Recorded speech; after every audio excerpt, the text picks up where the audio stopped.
chapter 13 to 20, this round. Behold, my eye has seen all this, my ear has heard and understood it. What you know, I also know. I am not inferior to you, but I would speak to the Almighty, and I desire to argue my case with God. As for you, you whitewash with lies. Worthless physicians are you all. Oh, that you would keep silent, and it would be your wisdom. Hear now my judgment, my argument, and listen to the pleadings of my lips. Will you speak falsely for God, and speak deceitfully for him? Will you show partially toward him? Will you plead the case for God? Will it be well with you when he searches you out? Or can you deceive him as one deceives a man? He will surely rebuke you, if in secret you show partiality.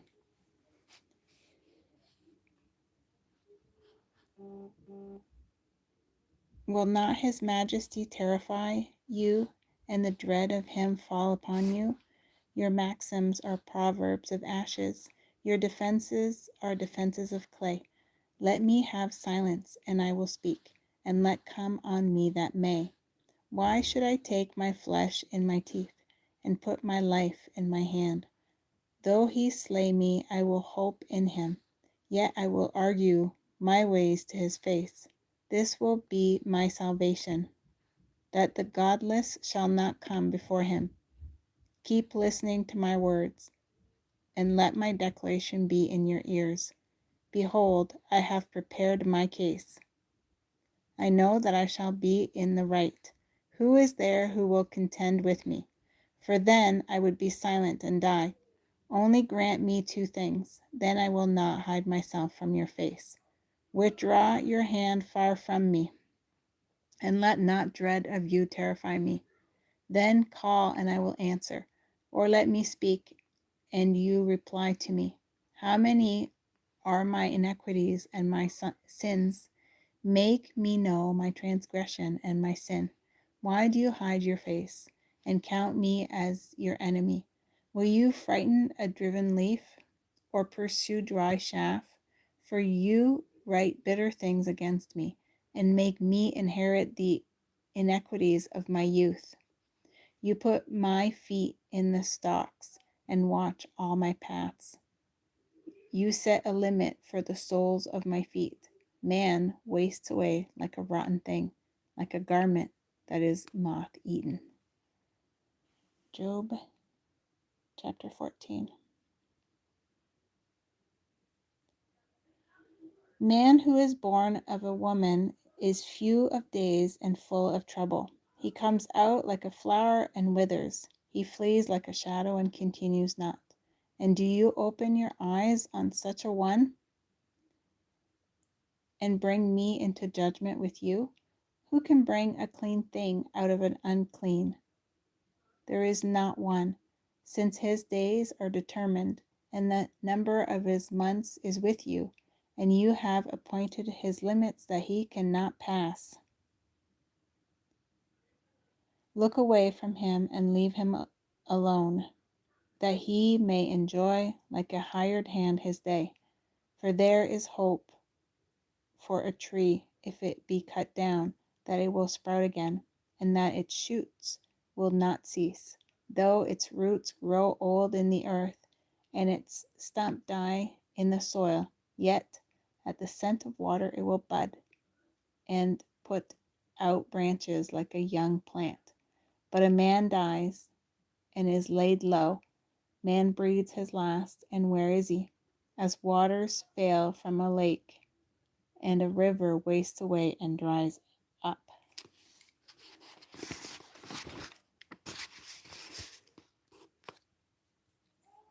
So man lies down and rises not again. Till the heavens are not no more, he will not awake, or be roused out of his sleep. Oh, that you would hide me in Sheol, that you would conceal me until your wrath be past, that you would appoint me a set time and remember me. If a man dies, shall he live again? All the days of my service I would wait till the renewal should come. You would call and I would answer you.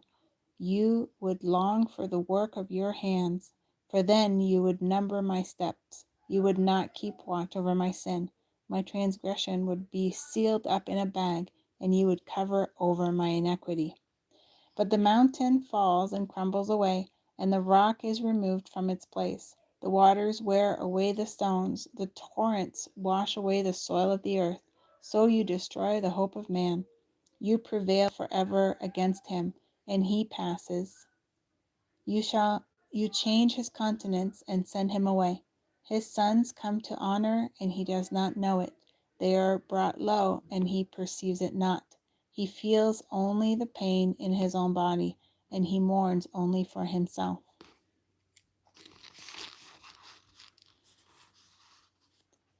Job chapter 15.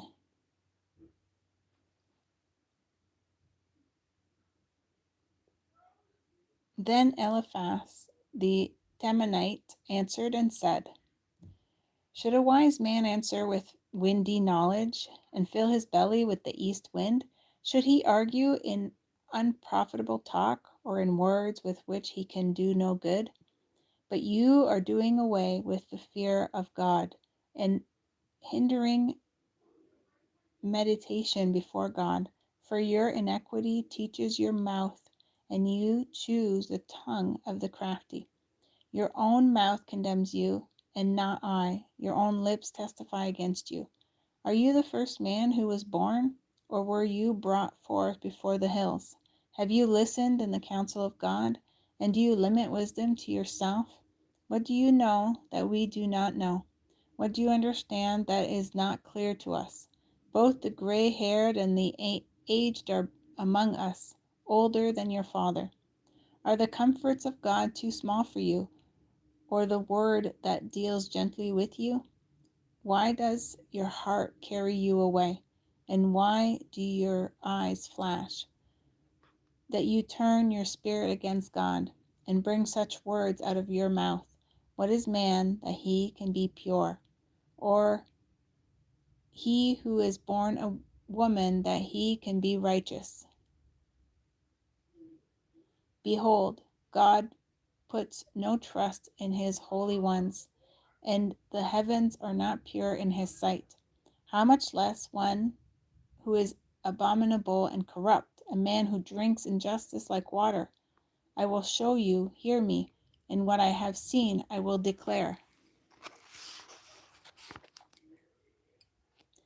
What wise men have told without hiding it from their fathers, to whom alone the land was given, and no stranger passed among them. The wicked man writhes in pain all his days, through all the years that are laid up for the ruthless. Dreadful sounds are in his ears. In prosperity the destroyer will come upon him.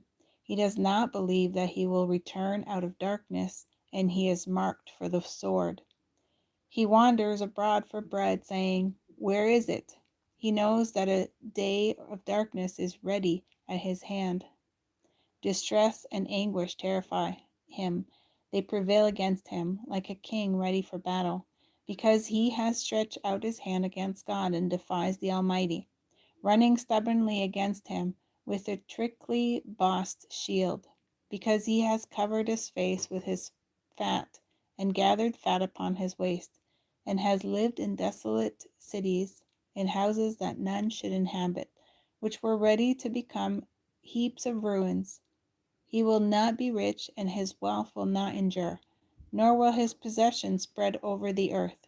He will not depart from darkness. The flame will dry up his shoots, and by the breath of his mouth he will depart. Let him not trust in emptiness, deceiving himself, for emptiness will be his payment. It will be paid in full before his time, and his branch will not be green. He will shake off his unripe grape like the vine, and cast off his blossom like the olive tree. For the company of the godless is barren, and fire consumes the tents of bribery. They conceive trouble and give birth to evil, and their womb prepares deceit. Job chapter 16. Then Job answered and said, I have heard many such things. Miserable comforters are you all. Shall windy words have an end? Or what provokes you that you answer? I also could speak as you do. If you were in my place, I could join words together against you and shake my head at you. I could strengthen you with my mouth, and the solace of my lips would assuage your pain.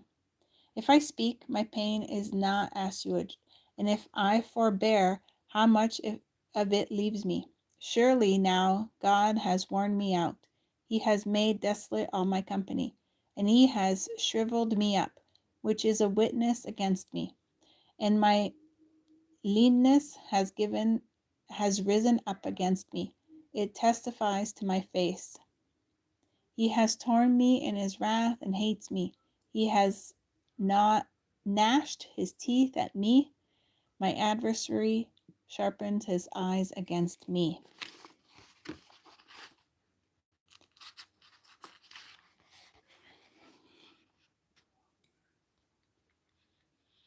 Men have gaped at me with their mouths. They have struck me insolently on the cheek.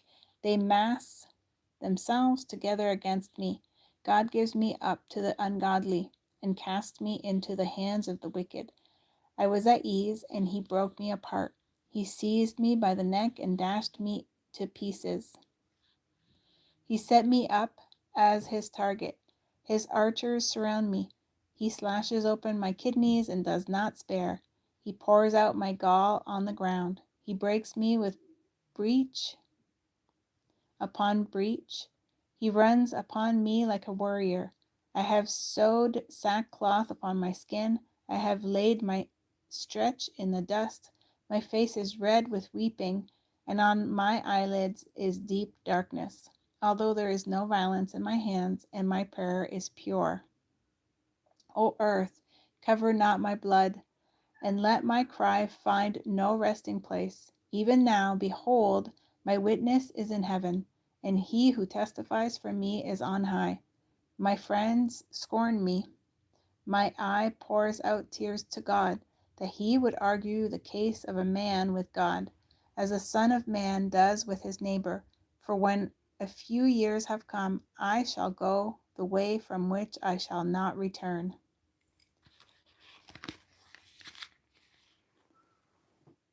Chapter 17. Job. My spirit is broken, my days are extinct, the graveyard is ready for me. Surely there are mockers about me, and my eyes dwell on their provocation. Lay down a pledge for me with you. Who is there who will put up security for me? Since you have closed their hearts to understanding, therefore you will not let them triumph. He who informs against his friends to get a share of their property, the eyes of his children will fail. He has made me a byword of the peoples, and I am the one before whom men spit. My eye has grown dim from vexation, and all my members are like shadow. The upright are appalled at this, and the innocent stirs himself up against the godless. Yet the righteous holds his way, and he who has clean hands grows stronger and stronger. But you come on again, all of you, and I shall not find a wise man among you. My days are past, my plans are broken off, the desires of my heart, they make night into day. The light, they say, is near to the darkness. If I hope for Sheol as my house, if I make my bed in darkness, if I say to this pit, you are my father, and to the worm, my mother or my sister, where then is my hope? Who will see my hope?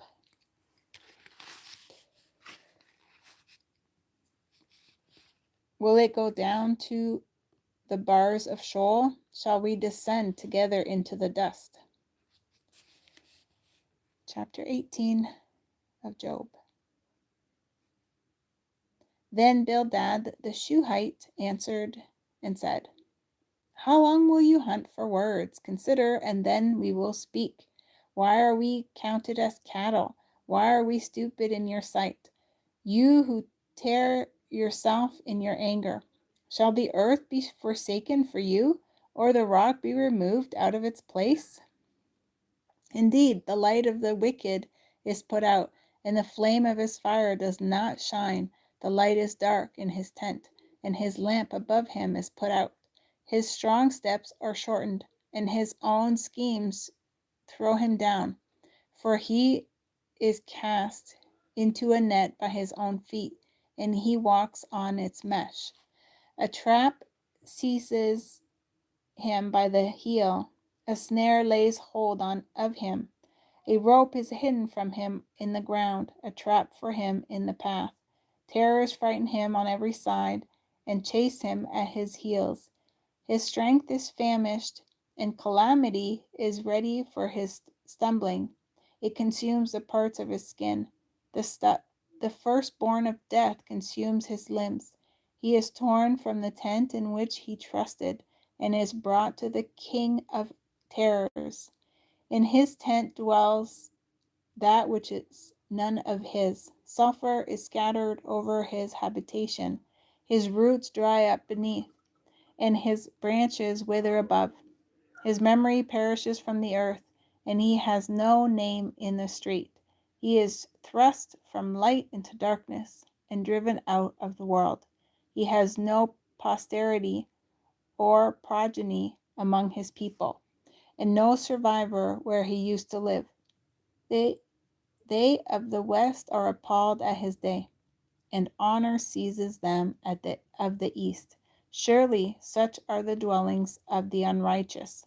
Such is the place of him who knows not God.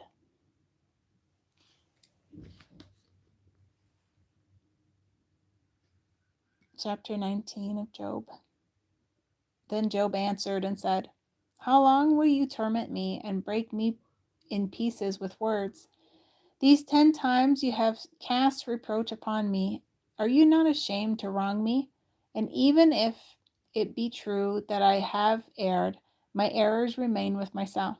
If indeed you magnify yourself against me and make my disgrace an argument against me, know that then that God has put me in the wrong and closed his net about me. Behold, I cry out violence, but I am not answered. I call for help, but there is no justice. He has walked up my way so that I cannot pass, and he has set darkness upon my paths. He has stripped from me my glory and taken the crown from my head. He breaks me down on every side, and I am gone, and my hope has he pulled up like a tree. He has kindled his wrath against me, and counts me as his adversary. His troops come on together. They have cast up their siege ramp against me, and encamp around my tent. He has put my brothers far from me, and those who knew me are wholly estranged from me. My relatives have failed me. My close friends have forgotten me. The guests in my house and my maidservants count me as a stranger.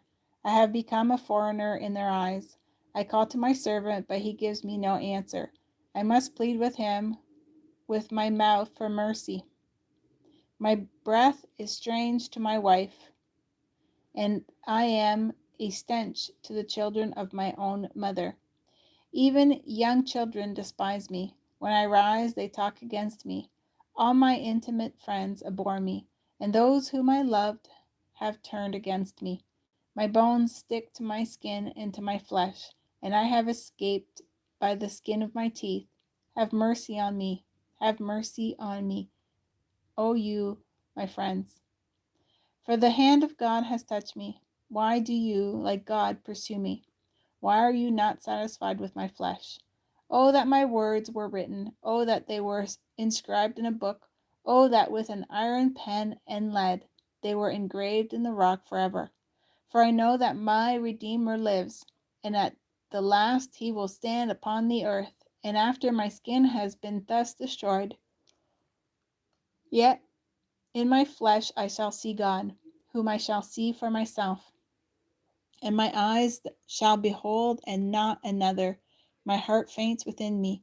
If you say, we how we will pursue him, and the root of the matter is found in him, be afraid of the sword, for wrath brings the punishment of the sword, that you may know there is judgment. In chapter 20 of Job. Then Zophar the Naamite answered and said, therefore my thoughts answer me, because of my haste within me. I hear censure that insults me, and out of my understanding is a spirit answers me. Do you not know this from of old, since man has placed on earth, that the exalting of the wicked is short, and the joy of the godless but for a moment? Though his height mount up to the heavens, and his head reach to the clouds, he will perish forever like his own dung. Those who have seen him will say, where is he? He will fly away like a dream and not be found. He will be chased away like a vision of the night. The eye that saw him will see him no more, nor will his place any more behold him. His children will seek the favor of the poor, and his hands will give back his wealth. His bones are full of his youthful vigor, but it will lie down with him in the dust. Though evil is sweet in his mouth, though he hides it under his tongue, though he is loath to let it go, and holds it in his mouth, yet his food is turned in his stomach. It is the venom of cobras within him. He swallows down riches and vomits them up again. God casts them out of his belly. He will suck the poison of cobras. The tongue of a viper will kill him. He will not look upon the rivers, the streams flowing with honey and curds. He will give back the fruit of his toil, and will not swallow it down. From the profit of his trading, he will get no enjoyment, for he has crushed and abandoned the poor. He has seized a house that he did not build, because he knew no contentment in his belly. He will not let anything in which he delights escape him. There was nothing left after he had eaten. Therefore, his prosperity will not endure. In the fullness of his sufficiency, he will be in distress. The hand of everyone in misery will come against him, to fill his belly to the full. God will send his burning anger against him and rain it upon him into his body. He will flee from an iron weapon. A bronze arrow will strike him through. It is drawn forth and comes out of his body. The glittering point comes out of his gallbladder. Terrors come upon him. Utter darkness is laid up for his treasures. A fire not fanned will devour him. What is left in his tent will be consumed. The heavens will reveal his iniquity, and the earth will rise up against him. The possessions of his house will be carried away, dragged off in the days of God's wrath. This is the wicked man's portion from God, the heritage decreed for him by God. And that is day 3, part 2 of reading of the scriptures, English Standard Versions, 90-day plan chronologically. Thank you for being here. God bless you.